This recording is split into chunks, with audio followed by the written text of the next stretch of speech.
Now, on News Talk 105.9 WMAL. O'Connor and Company.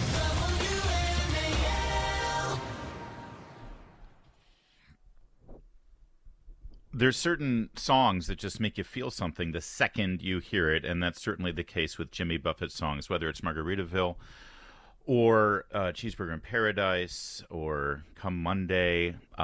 It was more than just music. It was a vibe, and it became, well, an industry as Jimmy Buffett learned how to maximize his branding with all the Margaritaville restaurants, bars, resorts.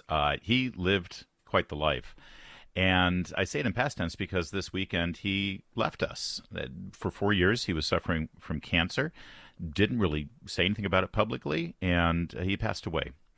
And a lot of people are reflecting on this, including our guest, Christian Toto. He's the host of the Hollywood and Toto podcast and also author of Virtue Bombs, How Hollywood Got Woke and Lost Its Soul.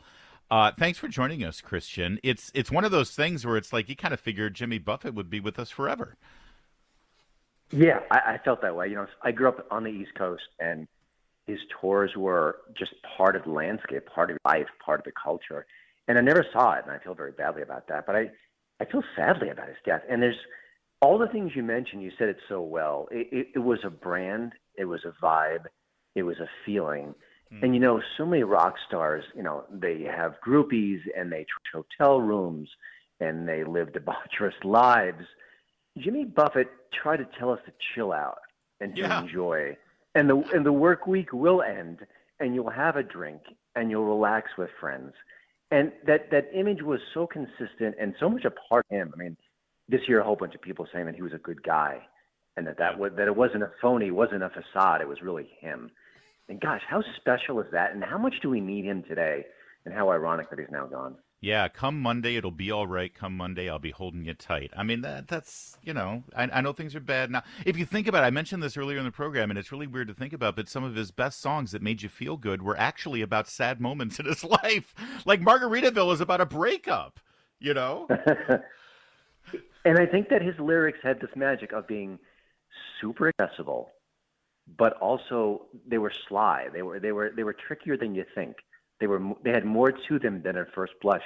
You can listen and you catch on. Oh, it's a drink and it's a buzz and it's a holiday and it's the beach and it's closing time and things like that. Mm-hmm. But then you really listen to the lyrics, and I think that's why music is so wonderful. Is because if it's a great song and it has lyrics that are powerful, you can hear it a million times. It just never gets old.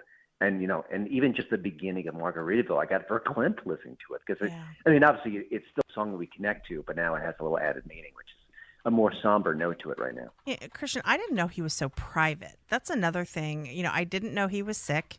I also didn't know he was this, is he a billionaire, Larry? I mean, he's you know. Billionaire with a B. You know, I always thought of him as like sitting in a hammock drinking out of a coconut, you know, kind of. I honestly thought of, you know, this guy's probably not that rich. But I mean, my goodness, he tell us a little bit about how he marketed that song and his brand to these different, you know, businesses.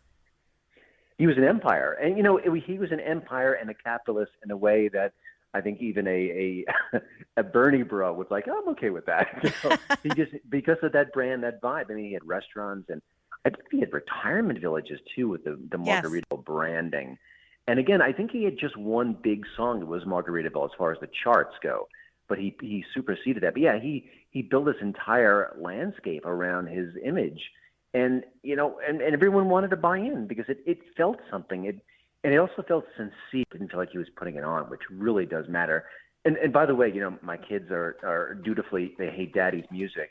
And I wanted to play them Margaritaville, which I did a couple days ago. And, you know, and I remember thinking it's not a rock anthem. It's not a ballad. It's in between. But A, it really is even more different than you think.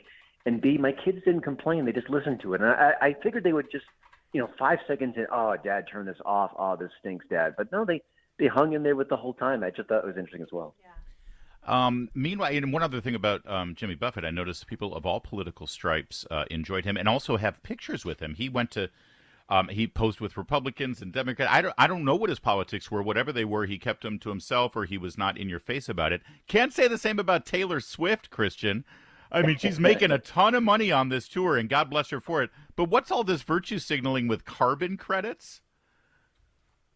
Oh gosh, I mean, listen, she was aggressively apolitical until about 4 or 5 years ago, maybe, and then all of a sudden, a switch.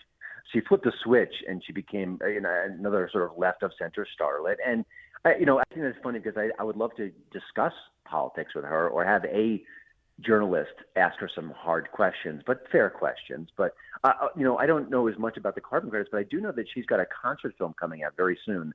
And already the pre-sales are through the roof. And I thought, back in the day, there was The Last Waltz and Stop Making Sense. And wouldn't it be cool if Taylor Swift brought back the concert film? And I also think it's just more practical. I mean, who can afford those tickets? But if you can't afford the tickets, if you go to a theater and you're seeing it with a whole bunch of Swifties and the music is cranked up loud and it's a big screen, heck, that's the next best thing. I think it's a great thing, honestly. It is, I guess. I mean, listen, she's maximizing what she can with her music right now and maximizing the profit off of it. And I don't want to get in the way. Julie, some of these young women are actually not just young, into like millennial women who are crazy about Taylor Swift. Mm-hmm. You don't want to cross them. I know. They'll cut you. They will.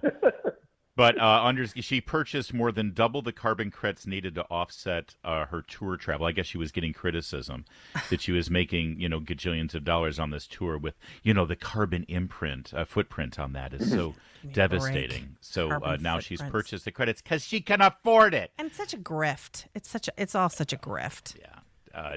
Al Gore celebrates it. And again, that's the kind of thing, if someone asks her some climate questions that were challenging, I think she would pull the Ralph Cramden, humana. No, she wouldn't know what to say. But listen, she's a superstar. She's shielded from tough questions from the press. And she is, what is a phenomenon in music quite equal to her? Obviously, Beatlemania laps it, but I'm trying to have a recent star. I mean, Garth Brooks had his day and Michael Jackson for sure. But the reaction from people, from the culture, from everyone to her most recent tour, it really is staggering. And I give her credit. Well, $37 million in pre-sales on the first day of pre-sales for this film that she's going to put out. Hollywood's that tells you something. You give people what they want instead of what Hollywood's been making for them. But I know that because I read Hollywood and Toto on a regular basis and listen to the podcast. Christian, Toto, always good to talk with you. Thank you. Thank you.